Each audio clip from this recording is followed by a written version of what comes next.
সাতগাছিয়া পঞ্চায়েত প্রধানকে নিখোঁজ দাবি করে পোস্টার, এলাকায় চাঞ্চল্য। পূর্ব বর্ধমান জেলার কালনা থানার অন্তর্গত সাতগাছিয়া গ্রাম পঞ্চায়েত এলাকায় পঞ্চায়েত প্রধান হরেকৃষ্ণ মণ্ডলকে নিখোঁজ দাবি করে পোস্টার পড়াকে কেন্দ্র করে চাঞ্চল্য ছড়িয়েছে। বৃহস্পতিবার সকালে পঞ্চায়েত এলাকার বিভিন্ন স্থানে তার ছবি সহ একাধিক পোস্টার দেখতে পান স্থানীয় বাসিন্দারা। পোস্টারে দাবি করা হয়েছে বিভিন্ন দুর্নীতির অভিযোগের কারণে পঞ্চায়েত প্রধান অফিসে আসছেন না। পাশাপাশি পোস্টারে তার বিরুদ্ধে সাধারণ মানুষের জমি রাজনৈতিক প্রভাব খাটিয়ে দখল, গঙ্গার মাটি পাচার, ত্রাণের ট্রিপল চুরি, পঞ্চায়েত অফিসের কলের পাইপ চুরি সহ একাধিক অভিযোগ তোলা হয়েছে। এছাড়াও পোস্টারের নিচে লেখা রয়েছে, নিখোঁজ ব্যক্তির খোঁজ পেলে প্রশাসনকে খবর দিন। এসে কি দেখলেন? এসে দেখছি প্রধান নেই, পরিষ্কার কথা। আচ্ছা। আর প্রচন্ড ভিড়। হ্যাঁ, এর আগে বহুবার ঘুরে এসেছি। আমি আর একটা দরকারের জন্য এসেছিলাম, কিন্তু প্রধান আসেনি। আমি আমার কলে জল নেই, আমি এই জন্য অ্যাপ্লাই করেছিলাম। আসছে না কেন? কি করে জানবো? সেটা ওনাদের পার্সোনাল ব্যাপার। কতদিন আসেনি তাও?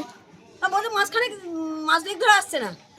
এর বিরুদ্ধে সব থেকে বেশি দুর্নীতি যদি থাকে এই সাতগাছি অঞ্চল হরেকৃষ্ণ মণ্ডলের নামে রয়েছে। তো এর অনেক জায়গায় দুর্নীতি করেছে, সব জায়গায়। শুধু মানে আমাদের এই অঞ্চলটা নয়, পুরো আমাদের 2 নম্বর ব্লক অনুব্রায়, অ্যাকচুয়ালি অনুব্রায়ের ছেলে হরেকৃষ্ণ মণ্ডল। অনুব্রায়কে যখন অ্যারেস্ট করা হয়েছে, তো এ জানে যে এর পেছনেও চলে আসবে, কেননা অনুব্রায় এই সাতগাছি অঞ্চলটা হরেকৃষ্ণ মণ্ডলের চোখ দিয়ে দেখতো। একদম অঞ্চলটাকে পুরো ধ্বংস করে রেখে দিয়েছে। এমন কোনো জায়গা নেই যেখানে ওর দুর্নীতি নেই। স্থানীয় বাসিন্দাদের একাংশের অভিযোগ, মাধ্যমিক ও উচ্চ মাধ্যমিকের ফল প্রকাশের পর থেকে পঞ্চায়েত প্রধানকে অফিসে দেখা যাচ্ছে না, ফলে সাধারণ মানুষ বিভিন্ন পরিষেবা পেতে সমস্যার সম্মুখীন হচ্ছেন। এদিকে স্থানীয় বিজেপি নেতা সঞ্জীব দাস বলেন, তাদের বিধায়ক সিদ্ধার্থ মজুমদার আগেই জানিয়েছিলেন যে পঞ্চায়েতে স্বাভাবিকভাবে কাজকর্ম চলা উচিত এবং সকলকে সহযোগিতা করা হবে। তবে পোস্টার কে বা কারা লাগিয়েছে সে বিষয়ে তাদের কোনো ধারণা নেই বলে দাবি করেন তিনি। অন্যদিকে সাতগাছিয়া গ্রাম পঞ্চায়েতের প্রধান হরেকৃষ্ণ মণ্ডল বৃহস্পতিবার দুপুরে ফোনে জানান, 4 জুনের পর আমার বাড়িতে ভাঙচুর হয়েছে, বিদ্যুতের মিটার থেকে শুরু করে জলের পাইপ পর্যন্ত নষ্ট করা হয়েছে। আমি আতঙ্কের মধ্যে রয়েছি এবং অসুস্থতার কারণেও বাইরে আছি। আমার বিরুদ্ধে যে অভিযোগগুলি তোলা হচ্ছে সেগুলি সম্পূর্ণ মিথ্যে। পঞ্চায়েতের সমস্ত নথি রয়েছে, প্রশাসন তদন্ত করলেই প্রকৃত সত্য সামনে আসবে। ঘটনার জেরে এলাকায় রাজনৈতিক তরজা শুরু হয়েছে, তবে পোস্টার লাগানোর পেছনে কারা রয়েছে তা এখনও স্পষ্ট নয়। প্রশাসনের তরফে এ বিষয়ে কোনো আনুষ্ঠানিক প্রতিক্রিয়া মেলেনি। রীতা ভট্টাচার্যের রিপোর্ট, সুন্দর বাংলা নিউজ।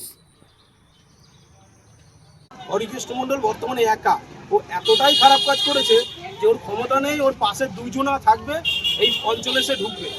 আমরা বিজেপির কার্যকর্তা বা আমরা বিজেপির কর্মী, আমরা কখনো ওদেরকে কোনো কিছু বলিনি। আমরা চাই আসুক, পরিষেবা দিক, সাধারণ মানুষের পাশে থাকুক। নন পলিটিক্যাল পোস্টার বা কারো বিরুদ্ধে বা ব্যক্তি চর্চার বিরুদ্ধে বিজেপি মান্যতা দেয় না।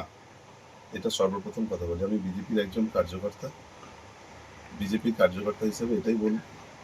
আর হরেকৃষ্ণ মণ্ডল যিনি আমাদের মাননীয় প্রধান, তিনি বহুদিন, তিনি ওই রেজাল্ট আউটের পর থেকেই তিনি আর সাতগাছিয়া পঞ্চায়েতে আসছেন না, ইভেন ওনার বাড়িতেও নেই।